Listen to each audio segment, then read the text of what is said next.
जब इंसान ने पहली बार गुफा में कदम रखा था, तब उसने सिर्फ एक चीज पाई थी, सुरक्षा। बारिश बाहर गिर रही थी, जंगल दहाड़ रहा था, लेकिन गुफा के अंदर पहली बार सन्नाटा था। उस सन्नाटे में इंसान ने सांस ली और पहली बार मौत से थोड़ा दूर हुआ।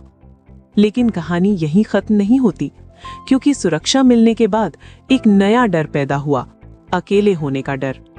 गुफा के अंदर आग जलती थी। उस आग के चारों ओर कुछ इंसान बैठे रहते थे। कोई चोटिल था, कोई बूढ़ा था, कोई बच्चा मां से चिपका हुआ था। आग की गर्मी सिर्फ शरीर को नहीं, दिल को भी छू रही थी।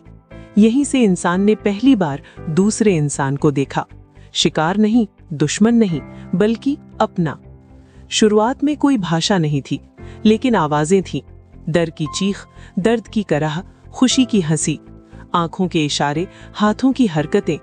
धीरे धीरे इन आवाजों और इशारों ने एक समझ पैदा की, और वही समझ बनी पहली भाषा। अब शिकार बदलने लगा। पहले इंसान अकेले जाता था, अक्सर लौटता नहीं था, लेकिन अब 2-3 इंसान साथ जाने लगे। एक आगे से जानवर को डराता, दूसरा पीछे से रास्ता रोकता, तीसरा पत्थर फेंकता। जब शिकार गिरता तो खुशी सिर्फ पेट भरने की नहीं होती, वो खुशी होती थी साथ जीतने की। गुफा में लौटकर शिकार सब में बांटा जाता।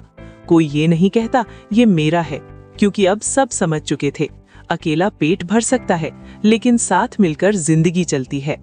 यहीं से मैं कमजोर पड़ने लगा और हम पैदा हुआ। गुफा की दीवारों पर चित्र बनने लगे, जानवरों के, शिकार के और हाथों के निशान।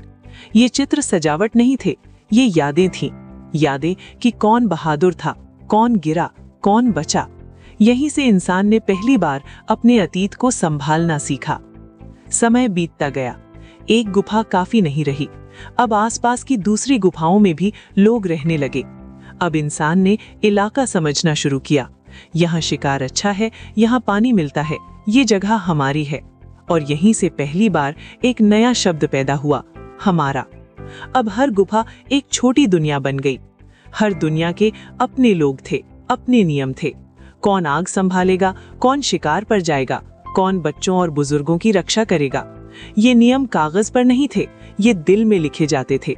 जब खतरा आता तो कोई अकेला नहीं लड़ता, पूरा समूह एक साथ खड़ा होता।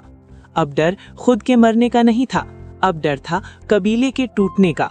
और इसी डर ने इंसान को और मजबूत बना दिया। धीरे धीरे एक इंसान सबकी नजर में अलग दिखने लगा। वो सबसे ताकतवर नहीं था, लेकिन सबसे समझदार था। वो जानता था कब लड़ना है, कब पीछे हटना है। उसकी बात सुनी जाती थी। वो पहला कबीला प्रमुख बना। यहीं से नेतृत्व जन्मा। अब कबीले के रीति रिवाज बने।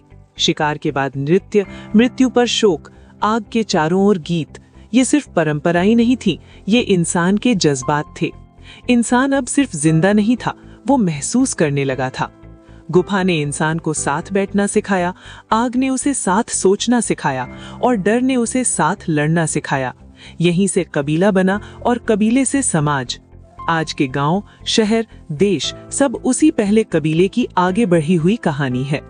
इंसान की सबसे बड़ी खोज आग नहीं थी, उसकी सबसे बड़ी खोज दूसरा इंसान था।